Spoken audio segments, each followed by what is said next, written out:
Indonesia bersiap melakukan transisi dari pandemi menuju endemi. Pemerintah terus menyiapkan roadmap agar masyarakat dapat hidup berdampingan dengan COVID-19. Beragam upaya dan kebijakan disusun diantaranya mempercepat vaksinasi dan mengimbau masyarakat untuk menerapkan protokol kesehatan ketat. Pemerintah rencananya akan menghapus kebijakan karantina bagi para pelaku perjalanan luar negeri mulai 1 April 2022. Keputusan itu dilakukan jika situasi COVID-19 di Indonesia membaik dan capaian vaksinasi terus meningkat.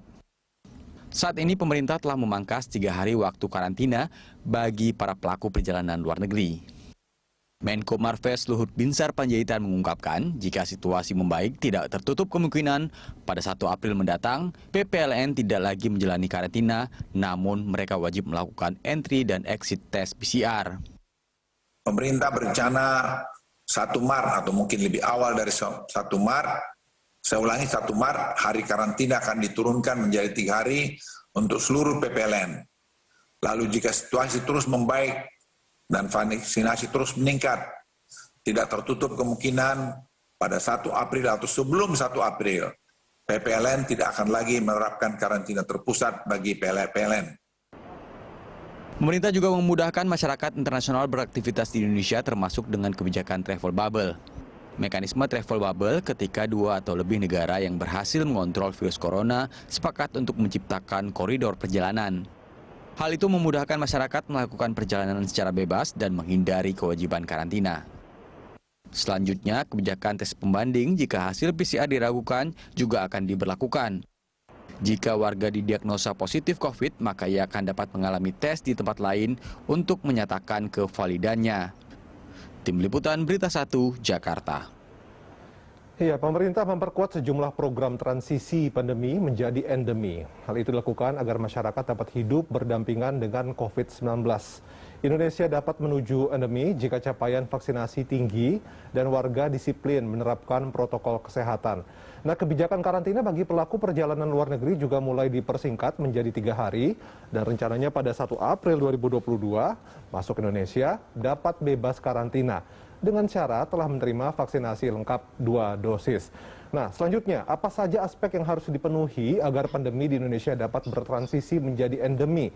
Nah, untuk membahas hal itu, kita bergabung dengan Brian Sri Prahastuti, tenaga ahli utama Kantor Staf Presiden, dan Bayu Satria Wiratama, epidemiolog Universitas Gadjah Mada. Selamat siang, Bu Brian dan juga Mas Bayu, bagaimana kabar nih? Alhamdulillah, selamat siang Mas Bobi, ya. Pak Bayu. Alhamdulillah, baik. Ya, terima kasih sudah bergabung bersama kami di Lancok kali ini. Saya langsung ke Bu Brian. Bu Brian, ini nampaknya memang masyarakat juga sudah jengah ya Bu ya dengan pandemi ini.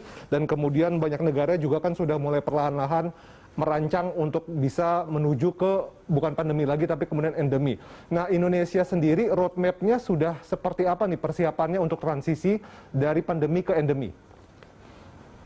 Ya, sebetulnya kalau menurut saya untuk menjadi endemi itu bukan sesuatu yang direncanakan ya, tetapi sesuatu yang diantisipasi.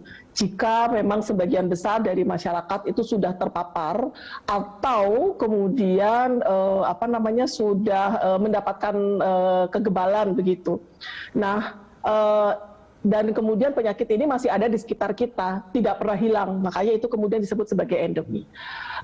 Dengan kondisi endemi artinya resiko kepada individu itu juga menjadi lebih rendah. Resiko dalam hal ini adalah resiko untuk kematian, resiko untuk penampilan klinis yang lebih berat, tetapi infeksinya masih ada. Nah, tahunya infeksi itu kan diketahui dengan pemeriksaan antigen ataupun PCR. Persiapannya seperti apa? Ya, kalau kaitannya dengan endemis tentunya adalah kita harus melihat kalau virus ini masih ada di sekitar kita, maka ada protokol-protokol kesehatan yang harus sudah menjadi bagian dari lifestyle kita sehari-hari. Ya, misalnya terkait dengan penggunaan masker, walaupun kita tahu di beberapa negara ini sudah memutuskan untuk lepas masker begitu. Yeah. Tetapi untuk Indonesia kita kan kebijakannya masih konservatif, kita masih mempertahankan bahwa penggunaan masker itu masih harus dilakukan. Oke, Mas Bayu, kalau dari sudut pandang epidemiologi itu apa saja kemudian aspek-aspek atau syarat-syarat yang harus ada atau harus dipenuhi untuk beralih dari yang tadi pandemi menjadi endemi? Ya, terima kasih Mas. Jadi kalau tadi kita bicara pandemi, apakah dia nanti akan jadi endemi, itu tadi saya setuju dengan Bu Brian. Jadi salah satunya adalah kekebalannya. Jadi kalau sudah banyak yang memiliki kekebalan yang cukup, kemudian tingkat keparahannya juga tidak setinggi kemarin waktu pertama kali COVID ada, nah itu mungkin di saat itu COVID akan menjadi endemi. Ya, salah satunya kan kekebalan ini juga bisa dipicu dengan vaksin ataupun dari pernah terkena COVID, terinfeksi COVID atau dari vaksin. Sehingga harapannya yang kita bisa ukur salah satunya adalah dari vaksin. Jadi kalau misalnya satu vaksinasinya kita sudah tinggi dan di banyak negara juga sama vaksinasinya cukup tinggi, hal ini salah satunya bisa membantu untuk bisa segera ke arah yang menuju endemi, di mana memang virusnya tidak bisa hilang, tapi kita bisa menekan dari keparahannya. Mungkin hanya akan ada beberapa lonjakan kasus, misalnya karena ada mobilitas, kemudian ada penularan masif, misalnya, atau karena ada varian baru, nah itu tidak apa-apa. Tapi yang pasti secara garis besar dia tidak akan sampai menimbulkan gelombang seperti gelombang kedua. Oke. Mas Bayu, ini kan kalau kita berkaca pada penambahan kasus, angka kemarin itu 57.049. Itu sudah melewati rekor Delta. Bahkan menurut prediksi sebetulnya itu kan bukan puncaknya. Puncaknya katanya di akhir bulan ini atau di awal Maret begitu. Apakah dengan demikian masih jauh kita dari yang namanya mengubah dari pandemi ke endemi tadi? Kalau dari pandangan epidemiolog seperti apa? Ya, kalau ditanya masih jauh atau tidak, mungkin kita sudah selangkah lebih dekat. Karena kalau kita lihat kasusnya, memang kita tidak bisa menghilangkan infeksinya sama sekali. Jadi memang tidak bisa benar-benar hilang. Nah, tapi yang perlu kita perhatikan parameter lainnya, yaitu tingkat keparahan atau jumlah yang dirawat di rumah sakit, masuk ICU, yang meninggal, itu kan dibandingkan dengan Delta sangat jauh sekali. Bedanya sekarang jauh lebih rendah. Sehingga kita bisa bilang kasusnya boleh banyak memang, tapi yang membutuhkan perawatan yang berat maupun yang sedang itu tidak sebesar pada saat gelombang Delta kemarin. Oke. Ya, hal ini menunjukkan bahwa ada perubahan besar dari tadi tingkat kekebalan di dalam komunitas kita, di masyarakat Indonesia. Dan juga ini menandakan bahwa ya kita mungkin akan beralih ke endemi, di mana kasus boleh ada, tapi jangan sampai ada yang berat sampai meninggal. Ya, salah satu contohnya mungkin kalau penyakit yang paling mudah dicontohkan itu nanti akan seperti demam berdarah dengue. Seperti demam dengue itu kan kasusnya mungkin banyak, tapi yang masuk rumah sakit itu kan tidak sebanyak yang sakit. Nah, ketika seperti itu, harapannya COVID-19 bisa berubah menjadi endemi dari pandemi. Oke, jadi indikasinya semakin dekat ke endemi karena mungkin fatality rate-nya tidak besar ya, tidak sebesar ketika gelombang Delta kemarin. Kalau kita lihat kan transisi dari pandemi ke endemi itu kan membutuhkan populasi itu punya kekebalan komunal. Kalau kita lihat kekebalan komunal bisa tercapai tadi disebutkan dengan adanya ya infeksi alami atau kemudian vaksinasi. Nah, ini saya mau tanya ke Bu Brian. Bu Brian, vaksinasi per 15 Februari kemarin, tadi saya ambil datanya langsung dari Satgas, 2 dosis itu atau full ya, itu baru 65,6%, lalu booster ini baru 3,5%. Nah, bagaimana kemudian strategi dari pemerintah untuk menggenjot angka vaksinasi ini? Iya, betul ya tadi yang disampaikan bahwa untuk mencapai herd immunity atau kekebalan komunal itu salah satunya yang bisa dilakukan secara aktif adalah dengan memberikan vaksinasi gitu. Dan kita menyepakati bahwa kekebalan itu terjadi kalau minimal itu sudah 2 dosis, artinya dia sudah lengkap begitu. Nah, saya malah lebih mencermati dari cakupan vaksin ini adalah bahwa kita masih ada kesenjangan antara pemberian dosis pertama dengan dosis kedua, selain mungkin booster sebagai tambahan. Nah, pertanyaannya memang kemudian bagaimana kita bisa mengejar cakupan ini, karena cakupan yang akan dicapai ini disepakati kan sekitar 70% dari populasi, keseluruhan populasi.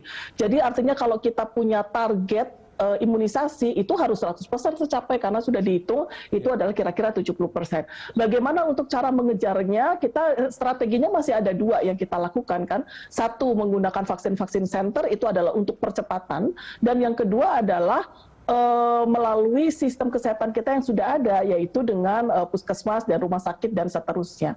Ini mungkin edukasi selain pelaksanaan, edukasi untuk meningkatkan demand, kebutuhan untuk divaksin, ini yang harus semakin diperkuat kembali, karena kelihatannya ada kecenderungan untuk penurunan kecepatan untuk melakukan vaksin. Dan Bapak Presiden juga menyampaikan bahwa kita harus mengejar kembali cakupan vaksinasi ini. Jadi di dalam rangkaian upaya kita mengatasi gelombang Omikron ini juga dicantumkan di situ adalah teruskan percepat lagi untuk pencapaian cakupan vaksinasi COVID, termasuk untuk menyasar lansia. Karena lansia ini kelompok yang rentan begitu, dan mereka yang case fatality rate-nya lebih tinggi dibandingkan kelompok usia yang lain jika mereka terpapar COVID-19, sekalipun varian Omikron yang katanya gejala klinisnya itu lebih ringan dibandingkan varian-varian sebelumnya. Oke, nah ini bicara soal gejala klinisnya yang lebih ringan ya, kalau kita lihat kan memang kasusnya ternyata lebih banyak yang gejalanya ringan, dan kemudian apalagi juga OTG juga banyak gitu, Mas Bayu. Muncul anggapan di masyarakat, ya udahlah kalau misalnya memang gejala Omikron hanya segitu, ya udah saya obat-obat warung saja, diobatin sendiri aja gitu. Jadi makanya kemudian katanya angka testing juga turun dan sebagainya, karena orang menganggap kalau misalnya lagi flu atau apa, ya udah obat biasa aja gitu, karena tidak ada sesak nafas atau kehilangan indera penciuman dan sebagainya. Nah ini pemikiran seperti ini di masyarakat juga sekarang mulai timbul. Ini bagaimana mengatasinya, Mas Bayu? Iya, terima kasih Mas. Jadi kalau kita lihat ini kan ya sebenarnya satu sisi positif ya. Jadi orang sudah mulai aware, oh kalau nggak ada gejala yang berat berarti saya tidak perlu ke rumah sakit, sehingga saya bisa isolasi mandiri. Nah, cuma masalahnya kadang mereka juga belum pahamnya kalau mereka sakit ringan atau bahkan tidak bergejala itu mereka tetap bisa menularkan. Jadi mereka tetap bisa menularkan ke orang lain. Ya. Nah, yang perlu jadi perhatian adalah kalau mereka sakit tadi sebisa mungkin tidak kontak dengan orang lain. Nah, masalahnya yang masih salah adalah mereka sakit, oke mereka tahu mereka tidak parah, jadi tidak ke rumah sakit, tidak memaksa untuk dirawat, jadi hanya di rumah. Tapi masalahnya di rumah itu juga tidak berdiam di rumah, jadi kadang beli obat ke warung, kemudian atau beli bahan makanan ke pasar, ya kan cuma sebentar keluar, tapi sebentar itu juga bisa menularkan ke yang lain. Nah, yang perlu diubah lagi mindset-nya, diperbaiki lagi, itu ke depannya tadi. Kalau misalnya tidak bergejala atau misalnya sakitnya ringan, itu tetap bisa menularkan. Nah, sehingga pakai masker wajib dan jangan keluar rumah. Kalaupun misalnya harus isolasi di satu rumah dengan orang yang tidak sakit, ya tadi harus hati-hati, pisahkan kamarnya dan segala macam. Jadi mindset-nya bahwa tidak bergejala atau ringan itu tetap bisa menularkan, itu yang harus lebih ditanamkan lagi. Yang sekarang udah lumayan bagus sih, kalau ya saya nggak berat, saya bisa obati saya tidak perlu ke rumah sakit, tidak perlu minum obat yang aneh-aneh, itu tinggal kita gimana caranya kita edukasi bisa lebih baik lagi. Iya, ini soal edukasi dan sosialisasi ini yang kemudian harus jalan terus ya. PR besar sekali buat pemerintah dan juga yang lain juga untuk bisa melakukannya dan kemudian menyadarkan masyarakat terkait dengan bahaya Omikron ini dan juga pandeminya belum selesai. Kita akan lanjutkan pembahasan di segmen berikutnya. Bu Brian dan juga Mas Bayu, usai jeda tetaplah bersama kami di Lancilok Pemirsa.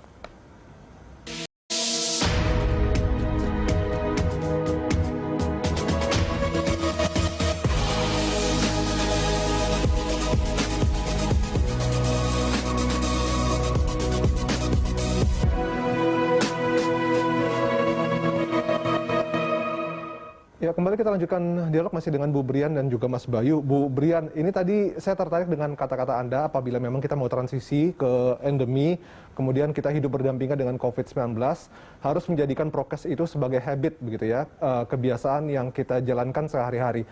Tapi mohon maaf Bu, kalau kita lihat sekarang kondisinya, sepertinya prokes itu sudah mulai menurun di mata masyarakat gitu, nggak usah jauh-jauh lah ya. Di jalan-jalan begitu kita lihat, jarang orang sekarang udah mulai kurang pakai masker, apalagi mungkin maskernya hanya formalitas, ditaruh di dagu saja. Kayak begitu gitu. Itu hal-hal itu sudah yang terjadi. Artinya apa yang harus dilakukan ini untuk menimbulkan lagi kesadaran kepada masyarakat bahwa pandemi ini masih jauh dari kata usai? Ya, ini memang kalau kita berbicara soal perubahan perilaku, ini kan memang prakteknya itu tidak semudah yang dibicarakan ataupun teorinya ya. Apalagi tadi kaitannya dua sebetulnya yang utama kan terkait dengan prokes untuk pencegahan terpapar dari COVID. Selain masker adalah juga cuci tangan. Cuci tangan pakai sabun ini saja kan perilaku yang sudah kita ajarkan sejak zaman saya sekolah sampai sekarang itu masih sulit sekali untuk menjadikan ini sebagai habit. Artinya memang kalau kita mau menjadikan ini sebagai lifestyle, maka sosialisasi dan edukasi menjadi sesuatu yang terus-menerus harus dilakukan. Kemudian dan bagaimana membuat kemudian masyarakat merasa ini sebagai di mana ada kebutuhan untuk itu.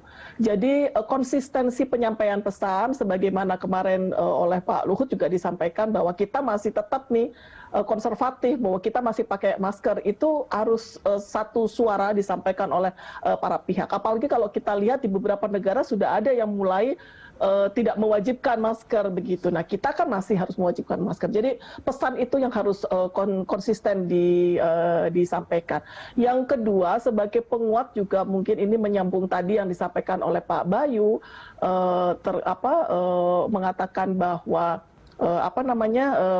di satu sisi orang sudah mungkin juga karena gejalanya ringan gitu merasa ini kemudian baik-baik saja begitu dan kewaspadaannya menurun. Tapi satu pesan yang mungkin bisa kita sampaikan bahwa memang gejalanya ringan, resiko kematiannya rendah, tetapi ada kelompok tertentu yang sangat rentan, yang itu adalah bisa jadi menjadi anggota keluarga kita. Nah, pesan ini mungkin yang harus diperkuat kembali, bahwa kenapa kita masih tetap harus pakai masker, tidak hanya untuk kita, tetapi untuk anggota keluarga kita yang rentan tadi, misalnya adalah untuk orang tua kita yang umurnya sudah 60-70 tahun.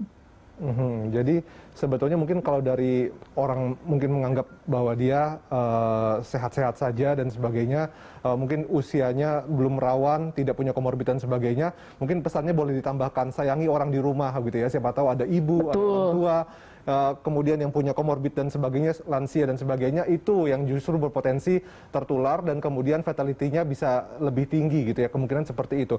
Nah, tadi sebetulnya ketika Bu Brian berbicara, kita juga sempat menampilkan ada grafik sejumlah negara yang memang sudah hidup berdamai dengan COVID-19.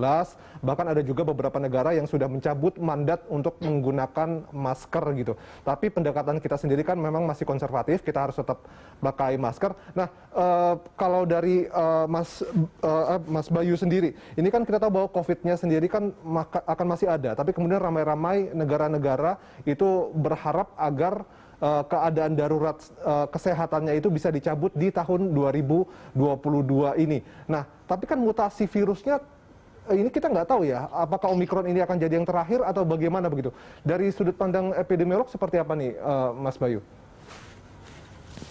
Ya, terima kasih Mas. Jadi kalau kita lihat memang Omikron ini tidak akan menjadi varian terakhir. Mungkin masih akan ada varian-varian besar lainnya yang timbul. Ya, kita diduganya seperti itu karena tadi virus SARS-CoV-2 ini mudah bermutasi. Nah, terkait dengan apakah kita bisa mencapai tadi akhir tahun 2022 kita bisa lebih longgar lagi, kita bisa kembali seperti sebelumnya, itu mungkin kalau kita bicara sisi optimisnya kita masih bisa. Karena tadi walaupun virusnya berubah, asal ya harapannya tidak berubah. Mutasi tidak drastis gitu, 100% berubah sama sekali, semua bagian dari virusnya berubah, nah itu baru, itu kita kayak balik dari nol. Tapi kalau yang sementara ini terjadi itu kan perubahan apapun masih bisa dikenali oleh vaksin atau kekebalan tubuh kita, walaupun memang tingkat efektivitasnya berkurang misalnya, tapi berkurangnya itu tidak begitu banyak. Dan ke depan akan ada lagi istilahnya ketika virusnya berubah, vaksinnya kemungkinan besar akan diubah juga. Misalnya Pfizer diupdate dengan virus yang lebih baru, Sinovac juga, dan kemudian Moderna juga, dan itu nanti akan diberikan. Jadi mungkin akan ada pemberian vaksin berkala yang kita belum tahu, tapi berapa jaraknya pemberiannya. Nah, harapannya dengan ada seperti itu kita bisa menjaga kekebalan dari masing-masing orang di level yang masih sama, walaupun ada varian yang berbeda, mereka tetap bisa mengenali varian-varian tersebut, sehingga SARS-CoV-2 varian apapun masih bisa dikenali, sehingga tadi mungkin tidak akan terlalu merubah, dan harapannya semakin dengan Omicron ini juga kan, kalau misalnya kena ada walaupun kita ada vaksin misalnya tetap kena, itu juga salah satunya tadi bisa memicu kembali kekebalannya jadi lebih bagus. Nah, harapannya dengan itu dan ada vaksin yang nanti mungkin akan ada lebih baru dengan booster, dengan semua tindakan yang tujuannya untuk meningkatkan kekebalan dari masing-masing individu, walaupun ada varian yang berbeda, harapannya masih bisa dilawan dengan kekebalan dari tubuh kita. Oke, jadi meskipun nanti virusnya bisa bermutasi terus, Omicron nanti lahir anaknya, cucunya, cicitnya, dan sebagainya, jenis-jenisnya begitu, tapi kan vaksinnya juga terus diupdate begitu ya. Jadi sesuai dengan varian yang sedang banyak begitu di dunia. Tapi bicara soal negara-negara yang tadi kita sudah sebutkan mulai berdamai dengan COVID-19, mereka juga beberapa di antaranya itu sudah melonggarkan aturan karantina, termasuk membebaskan karantina. Nah, Indonesia ini juga tampaknya sudah bersiap untuk segera melakukan itu untuk para pelaku perjalanan luar negeri. Mungkin kita boleh lihat dulu, ini adalah grafisnya terkait dengan kebijakan bagi PPLN ya. Ya, ini dia. Indonesia bersiap menuju endemi. Jadi di Januari 2022, karantinanya berlaku 7 hari ya bagi PPLN. Lalu kemudian di step berikutnya, di tahapan berikutnya kita bisa lihat di 1 Februari dipotong lagi. Jadi hanya 5 hari bagi pelaku perjalanan luar negeri yang telah menerima 2 dosis vaksin lengkap. Selanjutnya di bulan Maret ya, 1 Maret, itu dipotong lagi menjadi pelaku perjalanan luar negeri menjalani karantina hanya 3 hari saja. Dan terakhir, pamungkas, ini 1 April masuk Indonesia bebas karantina jika tren kasus COVID-19 membaik dan cakupan vaksinasi tinggi. Ya, dan kemudian pelaku perjalanan luar negeri dapat menjalani tes COVID-19 pembanding. Nah, ini saya ke Bu Brian. Ini timeline-nya sudah jelas begitu ya, dipotong dari 1 Januari sampai kemudian 1 April bebas karantina. Nah, seberapa besar kemungkinan aturan ini bisa terwujud gitu? PPLN akan dibebaskan dari karantina per 1 April nanti. Ya, tadi kan kata kuncinya sebetulnya bukan hanya masalah waktu dan pemotongan hari ya, tetapi ada syaratnya kan, ini kayak syarat dan ketentuan berlaku begitu, bahwa cakupan imunisasinya harus tadi yang syarat herd immunity itu harus tercapai 70% dari minimal 70% dari populasi Indonesia itu harus sudah mendapatkan vaksinasi, dengan asumsi artinya mereka kebal. Kemudian juga tadi kan bahwa di negara lain juga melakukan hal yang sama, sehingga para traveler ini, para pelaku perjalanan ini juga dosis vaksinnya sudah lengkap. Tidak menutup kemungkinan nanti dalam perjalanannya mungkin tidak hanya vaksin lengkap ya, bisa saja kemudian harus ada booster dan seterusnya, sebagaimana tadi Pak Bayu sampaikan. Nah, kalau berkaitan dengan sebetulnya begini, tujuan dari karantina untuk pelaku perjalanan dari luar negeri adalah memberi waktu observasi jika kemudian muncul gejala, karena dalam masa inkubasi yang ketika mau perjalanan itu belum terdeteksi gejala, tidak ada, sehingga dia lolos untuk screen suhu, kemudian pemeriksaan antigen atau PCR-nya mungkin masih negatif. Tetapi bisa jadi itu adalah masa inkubasi, sehingga fase karantina, kalau karantina itu kan untuk mereka yang sehat ya, adalah untuk melihat itu. Pemotongan hari ini juga ada relevansinya juga dengan penyebab virusnya, karena sekarang kan yang dominan adalah Omicron.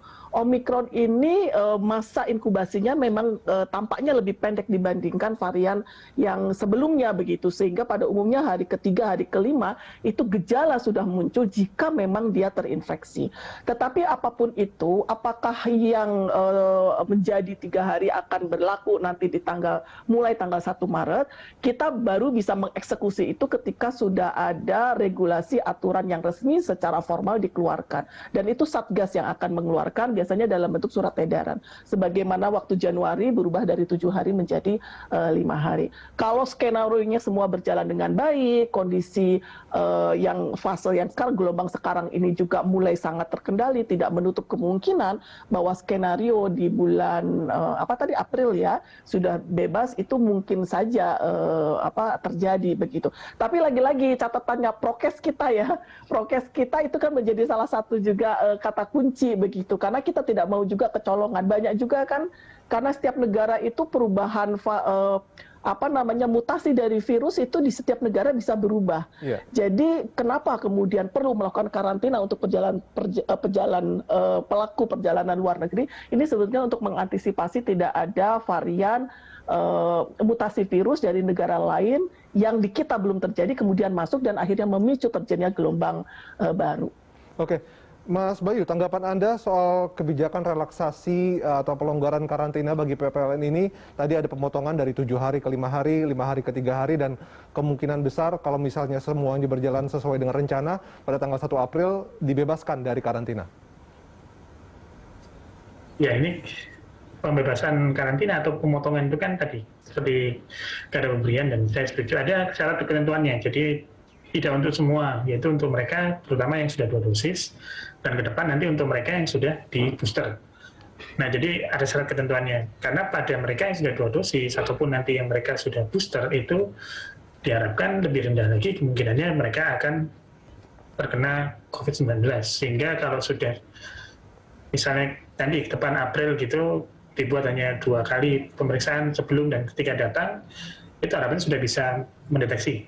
Nah, tapi kan kalau untuk yang terdekat ini Maret, itu 3 hari, itu tadi karena varian yang beredar kita sudah tahu di semua negara mayoritas adalah Omikron, yang Omikron itu sebagian besar masa inkubasinya itu pendek, sekitar ya 3-5 hari tadi, sehingga cukup dengan 3 hari dan ada tes 2 kali, sebenarnya 3 sebelum berangkat, saat tiba, dan sebelum keluar, itu sudah dianggap cukup, apalagi khusus untuk mereka yang sudah vaksin 2 kali. Jadi ada ketentuannya untuk yang sudah vaksin 2 kali. Kalau belum, atau sama sekali belum, itu kan tidak lagi nanti ketentuannya. Nah, jadi sebenarnya ya sudah cocok, dan memang kalau bisa dilakukan, walaupun misalnya karantinanya 3 hari di bulan Maret, itu asal proses ketika kedatangan dan saat karantinanya itu memang bagus, itu tidak apa-apa. Misalnya buat jadi 3 hari. Cuma kadang masalahnya adalah evaluasi dari implementasinya itu yang sampai saat ini masih belum berjalan maksimal, karena masih ada kan laporan 1-2 hotel yang tidak karantinanya tidak benar, atau yang di karantinanya yang nakal, kemudian jadi akhirnya mereka proses karantinanya tidak maksimal. Nah, ini yang perlu diantisipasi. Oke. Bu Brian, apakah kemudian langkah-langkah relaksasi ini juga terbantu dengan fakta bahwa saya sempat baca sebetulnya laporan mingguan WHO yang minggu lalu menyatakan bahwa ditemukan paparan Omikron di sejumlah negara juga sudah jauh menurun gitu, sudah mulai menurun. Apakah ini juga jadi salah satu basis data yang digunakan untuk bisa merelaksasi kebijakan karantina ini? Iya betul, kalau itu kaitannya dengan cross border ya, artinya pergerakan orang dari satu negara ke negara yang lain, tentu saja gambaran epidemiologi di negara lain itu menjadi pertimbangan. Selain juga bahwa perlu ada sama juga di konsistensi dalam pemeriksaan tadi ya. Kalau misalnya kita memberlakukan 3 kali pemeriksaan mau berangkat begitu tiba dan pulang, itu mestinya kita juga harus mempunyai kepercayaan juga terhadap negara yang lain juga bahwa hal tersebut juga konsisten dilakukan di negara yang lain. Artinya kalau mereka memang negatif ya kita percaya bahwa negatif. Kalau mereka mengatakan menunjukkan sertifikat vaksinnya sudah lengkap 2 dosis, kita percaya bahwa memang vaksinasi itu sudah dilakukan. Jadi ya saya percaya bahwa laporan dari WHO itu yang mingguan itu dan persebaran di negara-negara memang menjadi pertimbangan ya. Kan kita juga pelajari itu juga. Setiap minggu kan kita lihat juga laporan-laporan itu bagaimana perkembangan kasus, termasuk peta genome whole sequencing-nya begitu. Kita lihat juga tuh perkembangan jika ada varian-varian baru di negara-negara yang lain. Oke, kita masih ada satu segmen lagi untuk berbincang tentang ini, Bu Brian dan juga Mas Bayu. Pemirsa tetaplah bersama kami di Lunch Talk.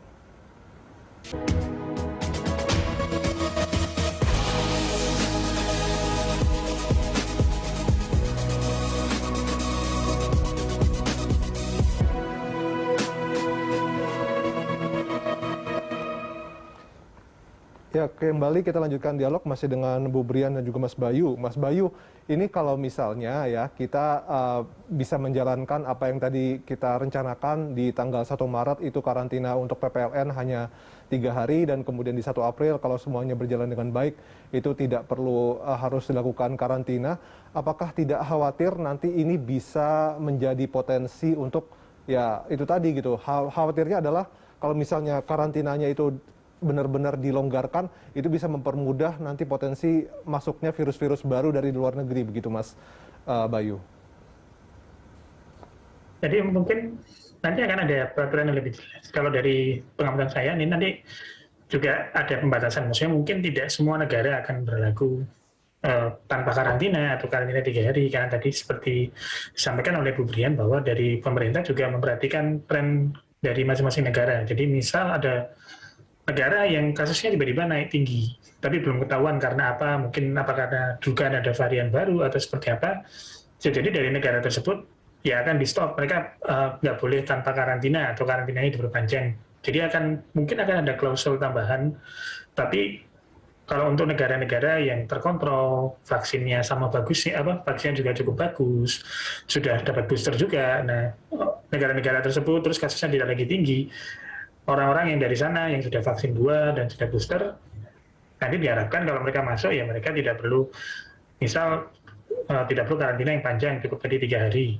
Atau nanti kalau misalnya sudah berubah dan kondisi di Indonesia sudah jauh lebih baik, tanpa karantina. Tapi tentu saja tadi ada klausul tambahan, ya kalau ada negara yang tidak baik-baik saja, jalur masuk dari negara tersebut akan di stop atau diwajibkan untuk karantina.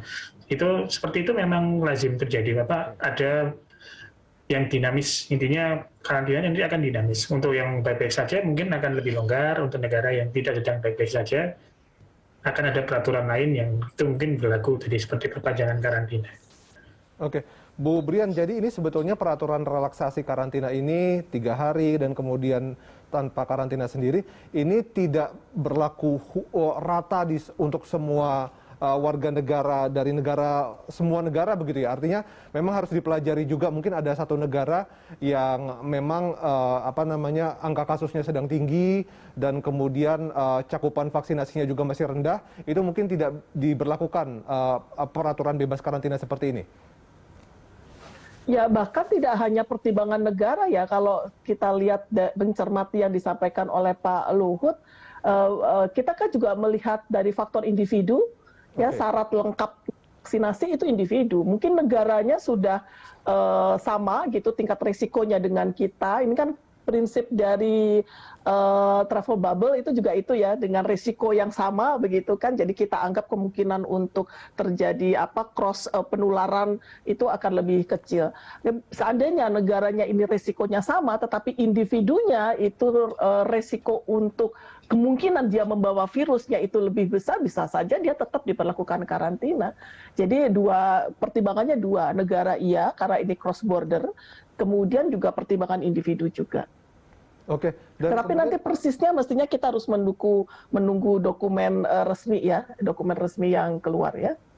Oke, ini juga kemudian ada kebijakan juga dari Kementerian Kesehatan, Pak Budi Gunadisadikin bilang bahwa ya dibolehkan adanya second opinion test ya, karena katanya ada beberapa kasus pelaku PPLN itu mengeluhkan entry dan exit test COVID di Indonesia kadang-kadang bisa berbeda dan sebagainya, maka kemudian dipersilakan untuk melakukan tes pembanding.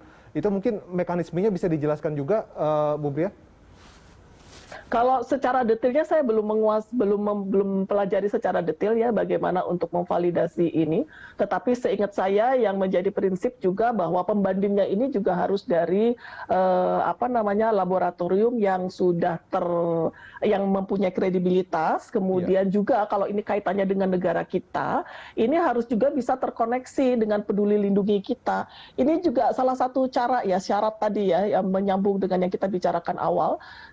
Karantina harinya diperpendek ataupun nanti akan tidak ada, tetapi ada kewajiban untuk pencatatan di Peduli Lindungi. Karena Peduli Lindungi ini bisa menjadi instrumen untuk melakukan tracing jika kemudian kita ketahui, walaupun kita harapkan tidak terjadi, yang bersangkutan ternyata kemudian sakit atau terpapar yang kita khawatirkan datang dari luar, maka karena sudah namanya tercatat di dalam Peduli Lindungi, maka itu tracing akan lebih mudah untuk dilakukan. Harapannya begitu. Jadi tadi penggunaan melakukan pemeriksaan PCR pembanding itu dimungkinkan dilakukan, tetapi dengan untuk di Indonesia itu laboratoriumnya adalah yang sudah tervalidasi, sudah mempunyai kredibilitas yang memang yang memastikan bahwa hasilnya tetap akan bisa tercatatkan di dalam Peduli Lindungi. Oke, Mas Bayu, apakah memang diperlukan tes COVID pembanding ini? Karena ini kan sebetulnya hanya berlaku untuk PPLN saja, tapi kemudian buat masyarakat yang memang sudah tes positif ya artinya memang sudah pasti positif. Tapi kemudian ketika PPLN hasil tesnya misalnya positif, merasa dia baik-baik saja atau bagaimana, kemudian boleh melakukan tes COVID pembanding atau second opinion test tadi? Ya, yang perlu kita perhatikan kalau terkait dengan second opinion test itu ada beberapa hal. Salah satu yang paling utama adalah tadi labnya memang harus yang sama-sama valid atau sama-sama sudah diakreditasi, sudah jelas kemampuannya. Jadi bukan sembarangan labnya. Kemudian yang kedua juga kita harus melihat kalau kita membandingkan, terus lihat juga karakteristik yang tes pertama, periksanya seperti apa. Jadi harus dengan tes yang sama, dan kalau bisa jedanya tidak terlalu jauh. Karena kalau sudah jeda misal 1 hari, ya sangat dimungkinkan hasilnya memang akan berubah. Jadi second opinion test ini perlu ada tadi pendetailan tadi seperti kata Bu Brian, perlu ada, nanti akan ada pendetailan seperti apa sih second opinion test itu, detailnya dan seperti apa. Karena tadi beda lokasi lab saja mungkin akan bisa beda. Karena tadi cara ngambilnya bisa jadi beda, orang yang ngambil kan beda, cara dia ngambil spesimennya walaupun sudah terstandar bisa jadi akan beda. Dan kemudian waktu terutama yang paling krusial itu waktunya. Kalau waktunya berjeda sangat lama, sangat mungkin akan terjadi hasil yang berbeda. Bisa saja yang sebelumnya negatif, misal SPM positif, terus ternyata di second opinion negatif, itu sangat mungkin kalau tadi misal jedanya terlalu lama, ya memang sudah waktunya virusnya tidak terdeteksi lagi. Jadi itu memang perlu ada pendetailan lebih detail mengenai second opinion testing, dan itu mungkin hanya untuk PPLN. Kalau untuk yang masyarakat biasa kan tidak perlu, karena kan mereka misalnya tesnya biasanya tes sendiri, ataupun kalau tes ya di tempat yang memang sudah terpercaya seperti puskesmas, rumah sakit. Oke, ya tentu saja kita harapkan agar PPLN ini, kebijakan PPLN ini dapat berjalan dengan baik. Begitu ya, kalau memang pada waktunya nanti tanggal 1 Maret 3 hari saja, dan kemudian di tanggal 1 April apabila memang sesuai dengan rencana, kasusnya bagus dan kasusnya landai dan kemudian vaksinasinya juga cukup tinggi, maka kemudian bisa diberlakukan PPLN itu tidak perlu melakukan karantina. Big picture-nya adalah kita harapkan memang Indonesia bisa bertransisi dengan lebih baik menuju endemi begitu ya, dari pandemi menuju endemi. Terima kasih atas waktunya telah berbincang bersama kami, Bu Brian dan juga Mas Bayu. Sehat selalu untuk Anda berdua. Ya, terima kasih Mas, terima kasih Bu Brian. Pak Bayu. Ya.